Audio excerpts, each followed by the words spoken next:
In today's show, it's day one of the NBA Draft Combine. Let's overreact to how tall people are. Welcome to Locked On Blazers. Let's get into it.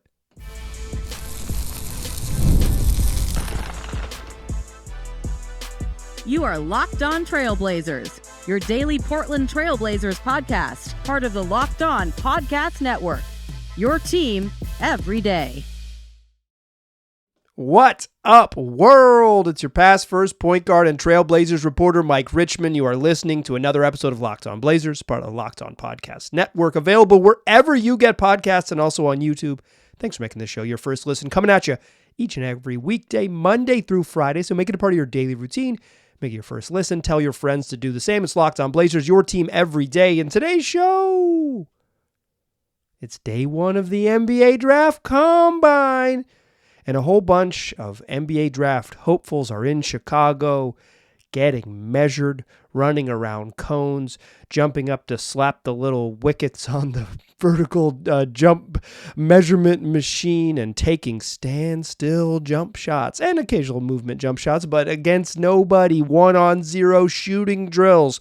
And it is time, if there's ever been a time, to overreact to that nonsense. That's what we're going to do today. Is we're going to talk NBA Draft Combine, some news and notes from day one of the Combine, focusing mostly on the intriguing core of wings that may or may not be available to the Blazers when they are on the board. Of course, Portland has 7 and 14 in the upcoming June draft. And then later in the show, we'll talk second rounders to watch. The Blazers have 34 and 40 in this draft, and I got some names that I am going to keep an eye on. Well, I'll tell you later, but I'll tell you later in the show. But I'm doing my best to learn. I'm gonna learn enough names that I have confident takes about second rounders. Typically, I'm guessing, but I'm doing my best this draft season because the Blazers have been bad enough for enough consecutive seasons that I can't blow off the draft anymore. I have to come with at least somewhat informed opinions, even if I can never level up to being anywhere close to an expert in this type of thing. Let's start with this sort of what you need to know. Some today, the day one of the NBA Draft Combine is measurements. Guys get measured. Their wingspan gets measured. Their height gets measured without shoes and as well as with shoes. Without shoes is a better normalization process. It's stupid because you play basketball in shoes, but like for normalizing how tall someone is, measuring them barefoot does make more sense. But again, you play basketball with shoes on. I think that's an important note to always remember here.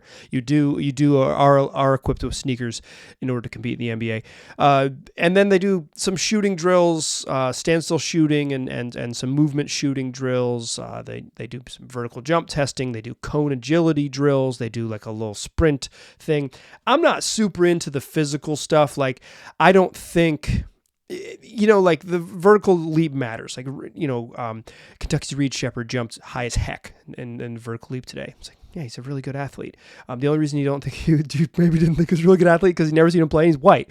Like I remember when Cody Zeller had jumps really high and moved incredibly fast in the cone drill coming out of the draft. And people were like, wow, he's a good athlete. It's like, yeah, he dunked everything in college. Come on. But I don't put a ton of stock into that. I think the height stuff and the weight stuff matters a little bit because like your frame matters in the league. And what I want to talk about here in this first segment is a couple measurements like from folks that might be in the Blazers range, focusing on 4 guys: Cody Williams, Ron Holland, Matas Buzelis, and Stephon Castle. We'll talk about Stephon Castle's very strange day. The NBA does not have the draft measurements available publicly on their website because I think they have some data entry issues. They have some data entry issues. We'll talk about that with Steph Castle in just a moment. But Ron Holland, this is a big one because I said that when I saw him in the G League Ignite game that I attended, that he was like significantly shorter than Mo Harkless, who's not quite big enough to play power forward, but probably like 6'9"-ish. And it's like, if Holland is not quite, I said literally on yesterday's show, if he's 6'5" and some change, I would be a little bit worried. If he's 6'6" and some change, I won't be worried. That inch doesn't really matter, but it does because like height matters in the league for your standing reach and all of those things.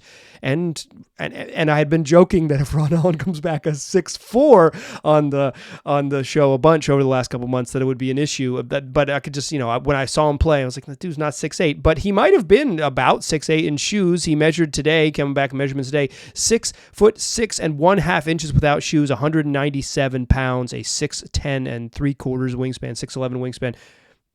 Almost 6'7" without shoes on with long arms. That's small forward-y size. It's not like plus length at small forward by any means, but it's small forward-y size. I think he's more 3 than, he's kind of built as a 4 coming out of high school. He's probably more 2-3 still with his skill set. He's a perimeter player than he is a 4, but he's not going to have a problem playing at small forward in the NBA at that height and at that weight. Speaking of weight, Cody Williams came back the exact same size, the forward from Colorado, 6'6.5" without shoes, 7'1" wingspan, long arms. Cody Williams, 178.4 pounds. Oh, that's a skinny person. That's just not big enough to play. That is not an NBA size, period. 180 pounds. Obviously, he can get bigger, right? And he's young and he's going to have a chance to gain some weights. The beauty of an NBA summer is you can gain a little bit of weight, but not fast enough to sort of catch up to being an NBA size frame. If or NBA size in day one, right? It's going to take him a little bit longer and maybe even a full year in the league of training and eating and all of those things and figuring out how to get your body right to be up there. I think at his size, you'd want him to be legitimately 20 pounds heavier. He is a slight build. That makes me think that he's more of a famously PJ Carlesimo played Kevin Durant as a shooting guard. Kevin Durant's rookie year. If you're not old enough to remember that, just trust me on this. KD was a 2. He was a 2 because he was skinny. He couldn't get up 135 pounds on the bench press coming out of Texas.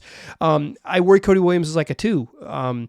As a rookie, because he's just going to be slight of frame, and as you play up in position, you're going to get bigger dudes who are going to push you around, and they're going to, you're just going to need to guard guys who are a little bit smaller, so you don't get bullied guys who don't take you down to the post, although some folks will still do it. But that's great size for Cody Williams. Intriguing. Both him and Ron Holland are intriguing to me. Matas Buzelis, who I probably like Buzelis more than those other 2 guys right now, but not in a way that's meaningful. I think I like Buzelis' upside because I think he can play 3 and 4 a little bit, and he measured out 6'8" 3/4 with a 6'10" wingspan, 197 pounds. If any of these guys are available, or all 3 of them are available at 7, it's an interesting proposition for the Blazers. I think I would lean Buzelis, Holland, Williams right now, but I think in a couple days, if you ask me, I might be Holland, Buzelis, Williams. I like the Ignite guys. It's funny. I came away from watching them in person. I was like, they weren't very impressive. And now the more I talk to sort of draft people who do this, they've got me convinced that the Ignite guys are maybe back on the menu. I don't know. When you're drafting at 7 in any draft, you kind of just pick what's left, right? The top 5 is gone, and then you pick what's left. And if any of these 3 gentlemen were left, I would be intrigued. Another name that I was intrigued by, I don't think he'll be there at 7, but conceivably he could be, is UConn's Stephon Castle. He kind of played 2-3 in their system for UConn. I don't know what position you think Cam Spencer played. So maybe he played 2 because Cam was kind of the 3, but he played on the wing, like an off ball. He wasn't a true point guard, although he had some point guard responsibilities. And there was some coming into the combine, right? It was he's going to measure at 6'5" and some change, and he's going to be he has some maybe upside as a playmaker on the wing, as a wing playmaker, he's gonna measure out a wing size, and so if he fixes the shot, he's gonna be a really intriguing player because he does a lot of other stuff, defends, makes plays, just fits into a role, and can maybe scale up from there. But he came back measured at 6'2", 6'2.25". Here's the problem. That might just be wrong. And here's the thing. I used to do data entry very early. One of my early jobs in the sports media world was data entry. I did a bunch of, I entered a bunch of high school sports schedules into a database. I was good at it too. I could roll through a high school sports schedule in a couple hours, get through a whole league. But sometimes you make mistakes. And it seems like the NBA has taken down the public data because maybe this is an era that is a little bit embarrassing that they didn't want publicly, and they want to make sure they get everything right, and they'll put it back up. I hope they put it back up. I hope they don't just hide it forever. According to some reports, Stephon Castle at Team USA can't measure at 6'4.5" without shoes, or 6'4.25" without shoes a year ago. He probably didn't shrink 2 inches. So it's probably an error in data entry. But when he comes back at 6'2.5", it's like, oh no, like that seems like bad news, because he's a totally different player.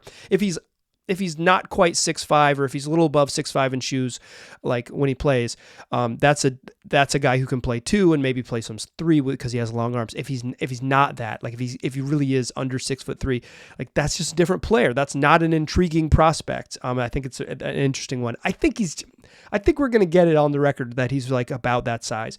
And this gets me to my final point.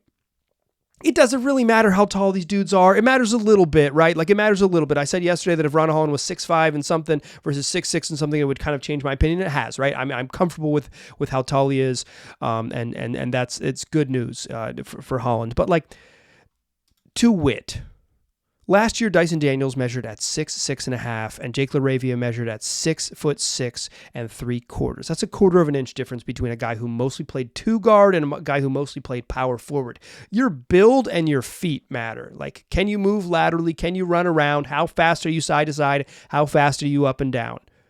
And then, like, how heavy are you? How, like, what do you, the height stuff matters a little bit, but you can just, like, you get a better feel watching guys play. For instance, I'm recording this after I watched OKC come back and just steal one from the Mavs in game 4 of that series. And Jalen Williams from Santa Clara, he at the combine measured at 6'4.5". Shaden Sharp measured at the combine at 6'4.25". That's another 1/4 inch difference. Sharp, to me, is like very clearly a 2 who's not quite big enough in frame to play up at small forward with consistency. He can play a little bit, but you don't want him to play a bunch at that. And J-Dub can play power forward. Like, he can play power forward. They're just different. Obviously, J-Dub's older, spent some time in college, didn't come like essentially straight out of high school. So it's not a perfect comparison, but height alone is not like how you play. And I think that will determine a lot. And one of the reasons I'm probably lower on Cody Williams than some is because I saw him play, I think, 2 full games and parts of a couple others for Colorado this year. And it's like, he didn't play like a guy who plays with a ton of force. And then he weighs 180 pounds at his size. It's like, I don't care how tall he is. Like, he might not be, if he felt like he could be a 3-4, but he kind of plays like a 2, it doesn't matter how tall you are. I have some other thoughts on the combine, and then we'll get to second rounders in the second segment. Join me there, won't you?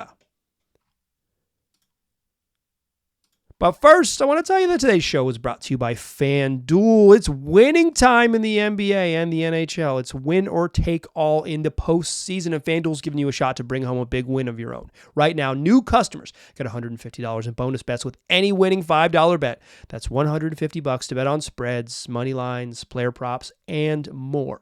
Just visit FanDuel.com/lockedon and make every playoff shot count. That's FanDuel, America's #1 sports book.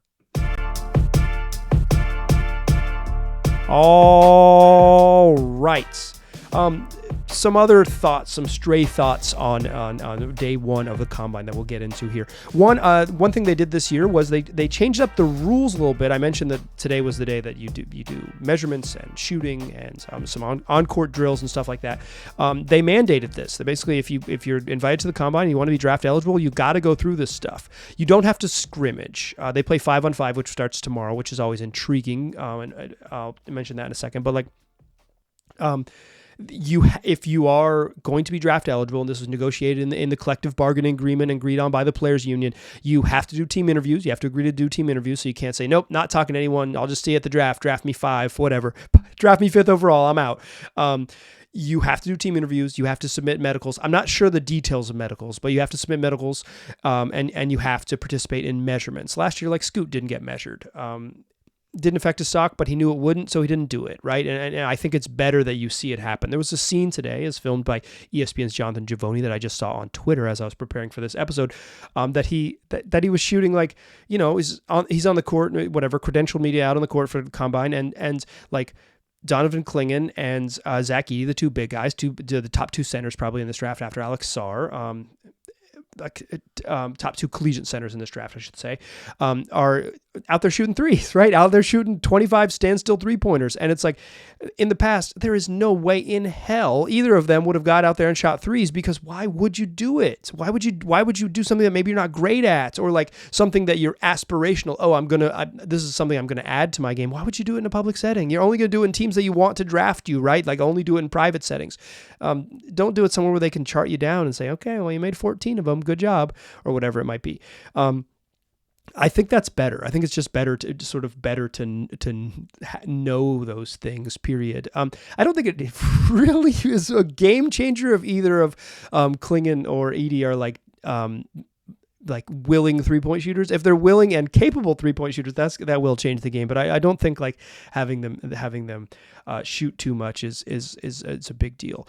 Tomorrow though, day 2 is you get to 5-on-5, and I like 5-on-5 because one, it's basketball, and I think this is a time for like, not the top guys, and the top guys won't even do it. ESPN reported that 37 players dropped out of 5-on-5 last year of about 175 commits. So like a huge chunk, like a huge chunk is like, bye, see you later. I'm definitely not playing fives. I don't want to get hurt. I have nothing to prove. Like, I know my range is no worse than 12. What am I do? Play up to 9? Like, they'll just draft me at 9 if they want me. It's not what's going to happen.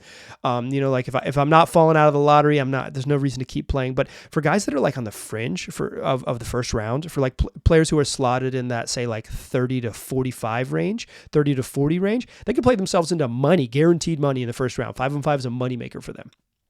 Guys who are late first rounders can make a jump from like, okay, you're on the fringe first, second, to like, okay, you are the 17th pick in the draft. You're going to make some money. And guys who are deep in the second round can like, okay, this dude can hoop. Like, this is someone like, this is someone to definitely keep an eye on as someone who can play. I think Derek White famously had like a monster NBA combine run. It was like in 5-on-5, and it was like, yeah, we should draft this dude. He can play, and he's an end of the first round guy, and was very good for the Spurs, and now he's like in the most ferocious backcourt in the NBA right now. So like, it's a money making day. I think like, broadly speaking, I think it's better. I think this is the path that makes more sense for the league. Like, is that the guys who need to play to help themselves play fives, and like that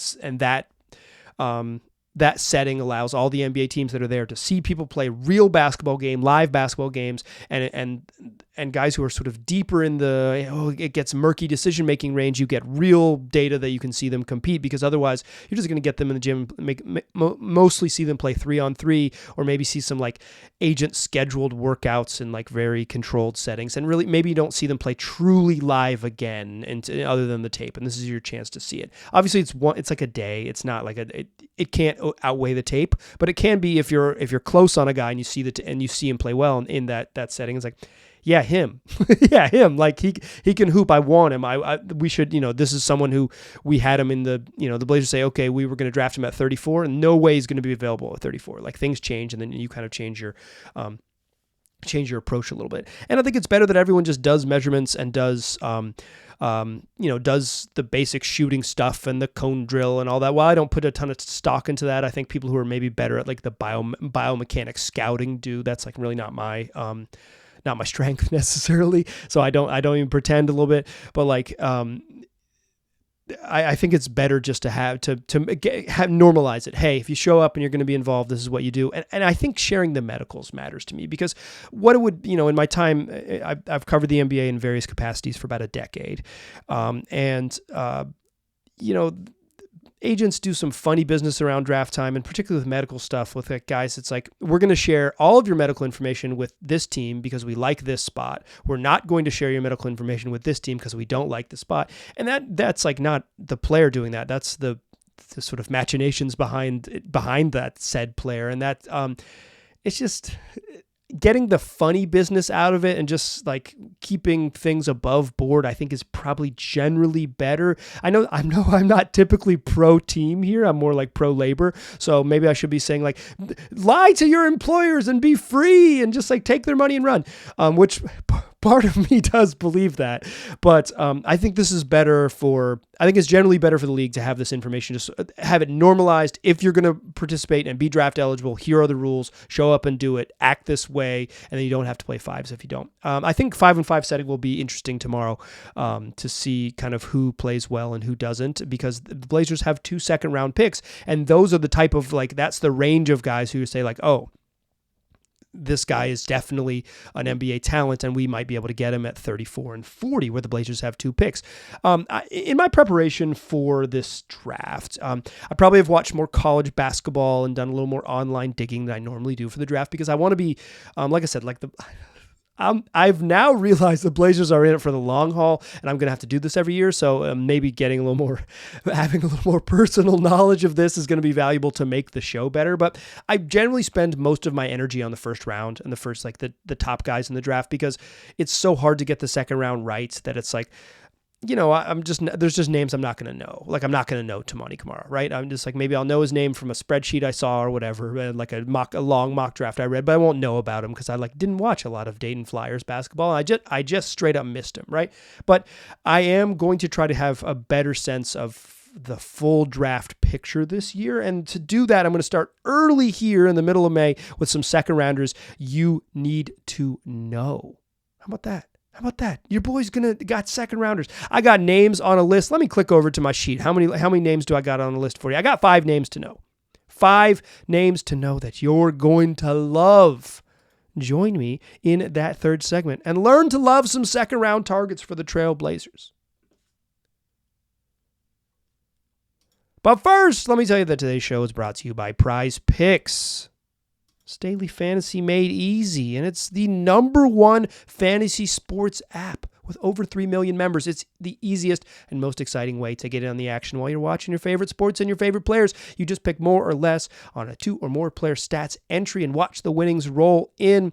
Listen, it's the NBA playoffs, it's the NHL playoffs, and right now on PrizePicks, you can win 100 times your money with as little as 4 correct picks. You can turn $10 into $1,000 with any basketball game or any hockey game that you're watching all postseason long. Get your entries today on PrizePicks, America's #1 fantasy sports app. But PrizePicks has something for every sports fan, from basketball to hockey to League of Legends and everything in between. So you can pick Jamal Murray, you can pick Aaliyah Boston, you can pick Connor McDavid, you can pick Jude Bellingham, all in the same entry. You got to wait till the WNBA season starts, but we're days away, and then you can get in on it. Just download the app today and use the code LOCKEDONNBA for a first deposit match up to $100. They're matching you dollar for dollar up to $100 on your first deposit when you use that promo code LOCKEDONNBA. Pick more, pick less. It's that easy.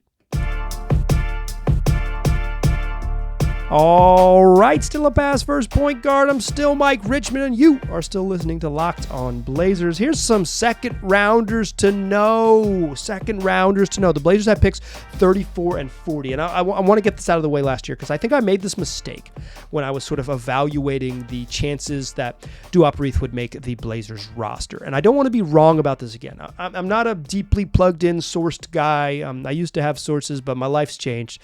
I have a lot of people who don't text me back as often. I got a couple sources, but not like the good old days. But I am someone who tries to follow the logic and walk you through the logic here on the show, so you can kind of understand, like, you don't need to be deeply plugged in to follow the logic, right? And that's what I hope you're able to do by listening to this show. Last year, I missed the fact that there's 3 two-way contracts now, and that a two-way contract can be an appealing way for someone to get into the league, because you're effectively an NBA player, because while you're still like under G League or minor league control, you're going to travel with the team, you're going to be in team practices, you have 50 days or 50 games on the active list, so you can play a huge chunk of the season before they have to make a decision on your future. And if you do play 50 games, you're going to be an NBA player, because that means they used you 50 times in the first 65 games, and they're like, hey, you're part of the plan. Welcome. Only very weird teams like the Atlanta Hawks don't choose to do that. Shout out to my man Vit Krejci. But I have mentioned a lot of times in the show that I don't think the Blazers will take all 4 draft picks, but there's a world in which they do take 2 second-rounders and convert them to two-way contracts. I kind of missed that with Duop Reith last year. I'm not going to miss that this year. The Blazers, two-way contracts to end the season. Ashton Hagans, Justin Minaya, Andy Bubaji. And I think, Baji's such a long-term project that he's probably likely to be back. Maybe. I mean, they don't have to bring him back, but I don't think there's deep organizational commitment to Minaya and Ashton Hagans. Hagans spent most of the year in the G League, and then they kind of brought him up because they needed bodies at the end of the year. And Minaya spent the whole year on a two-way contract, but to me, I don't see the outlines of an obvious NBA player with him. They have a lot of defensive forwards who can't shoot on the roster already. They don't need another one. Although he plays hard on defense, it's hard to knock the way he plays, but I just don't think he has enough offensive talent to be an NBA player. Meaning that they have 2 almost certainly, and probably 3 if they want them, depending on their future, what they want to do with Baji in the future, to use two-way contracts on second rounders. 34 is maybe hard to convince a guy to sign a two-way contract, but 40 is right in the range where you can be like, all right, I mean, if you want a chance in the league, welcome on a two-way deal. So I think there is a world in which the Blazers end up taking multiple rookies, but they'd just be second rounders, not natural, or the second rounders that they would try to convince to take two-way contracts and not regular NBA contracts. Although 34 is a pretty high up in the draft, so I think that might be a tougher sell. Here's the names you need to know. Ryan Dunn from UVA, he's been mocked as often in the first round, but I think his offensive limitations probably make him slip to the second round. He's really, really, really rough on offense. And the end of his season at UVA, he just stopped shooting threes because he was so terrible at them, just straight up stopped shooting them. But he's an elite defender. And if he can just become a standstill shooter, he's NBA quality, can guard in the NBA tomorrow if you needed him. It's just can he play in the NBA if he's just a nothing on offense? And I think that's why you're a second rounder, right? Because you have some skills you can bank on, but you gotta kind of figure out the rest. And I think Ryan Dunn, he's small 40 power forward in the middle. There's probably a 4, but he could guard a lot of different positions. He's a very good defensive player, both on the ball and as a help side guy. He's an intriguing name at 34 or 40. My guy Harrison Barnes from the University of North Carolina. He measured below 6'7" without shoes. He's probably a 4 in the NBA, even though he's 6'6"-ish. He's probably a 4. He does everything pretty well. He can dribble a little bit. He's a really good passer. He's a very competitive defensive player in terms of physicality. He's an excellent rebounder, an elite rebounder. You know what translates to the NBA? A rebounding. And Harrison Ingram, he can rebound, an elite rebounder at the college level. He shot pretty well, but he's really streaky. He had some moments. He had 5 threes against Duke, and I'll love him forever for that.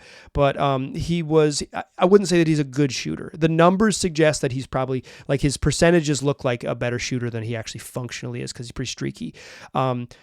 If the shooting is real, he's a very good NBA player. If the shooting's not real, he's a fringe NBA guy. I would love him. And he's a freaking Target legend.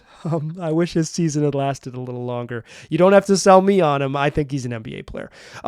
Here's a name to know. Dylan Jones, in the mold of Harold Arsenault from Weber State. Oh, yeah, and Damian Lamont Ali Lillard, who also attended Weber State in beautiful Ogden, Utah. Dylan Jones is he's not big, right? He's probably size of a 2 guard. Measured out below 6'6", below 6'5" in the draft combine. But the production is wild. Almost 21 points, almost 10 boards, over 5 assists, and 2 steals. At Weber last year, 20.8 points, 9.8 boards, 5.2 assists, and 2 steals. The production's wild. There is a certain point where that level of productivity is kind of how I feel about Zach Edey. I don't think he's an NBA player when I watch him. I'd like a really productive NBA player, but he will play in the NBA for sure. But I don't see him a super productive NBA player when I watch him. But the productivity is just you can't ignore it. I can't ignore it. I'm smart enough to say maybe I don't totally see it, but this dude just racks up wild numbers, and you can't deny it. And I think I think Jones is kind of like that at Weber State. Like he's going to fall to the second round probably, and I like him at 34 a lot as like a guy who can rebound and make plays as like a bigger wing type of frame, and the productivity, like those are just monster numbers for anyone, and I would say an intriguing, and it's certainly an intriguing name for me. The other one, two more for you. Bobby Klintman, who played a year at Wake Forest before turning pro and playing in the Australian League. 6'10", he's a 4-5 type. I think he probably needs a little more refining to be an NBA player, sort of all around, but size, motor, some two-way upside. I think he's at 34 or 40. If Bobby Klintman's on the board, I would be very intrigued for the Blazers just to add some depth and along their front line. And finally, Alex Karaban from UConn. I think if you're an everydayer, you know that in the episode where I had where we talked all the UConn prospects, I just think he's maybe not. He probably doesn't have much upside in the NBA, but I just think like someone his size who can, like, he's pretty big. He's like an NBA small forward size, and he can dribble and pass and shoot. And I think multi-skilled players in the mold of Harrison Ingram, and Karaban was a better college player than Ingram for sure. Like guys who are that size and can do multiple things, that's what the league wants. It's a skill league, right? Like size is what trumps everything in the NBA, right? Like the bigger is always going to be better. But the way the league is going, like players with skill, can you dribble? Can you pass? Can you defend multiple positions? And I think Karaban and Ingram can do that to some extent. Dunn can for sure defend multiple positions. Dylan Jones just too productive to pass up, and Bobby Klintman, an intriguing big man in that second round mold, second round range. That's the names to know. That's who you need to know. So go know them. I will continue to track second round guys, and we'll have some draft folks on here in the coming days. Speaking of folks on in the coming days, tomorrow's show is going to be one you do not want to miss. My man Philip Rossman Reich from Locked On Magic is going to join the program, and we are going to talk about Anthony Simons and trading him home to the city beautiful Orlando, and what a package between the Magic and the Blazers centered around Anthony Simons would look like, what the Magic are after, all of the moving parts. Come back for tomorrow's show, and for sure, you are not going to want to miss that one. And tell your friends about the program. They can find it wherever they get podcasts and also on YouTube. I appreciate you listening. I'll talk to you soon.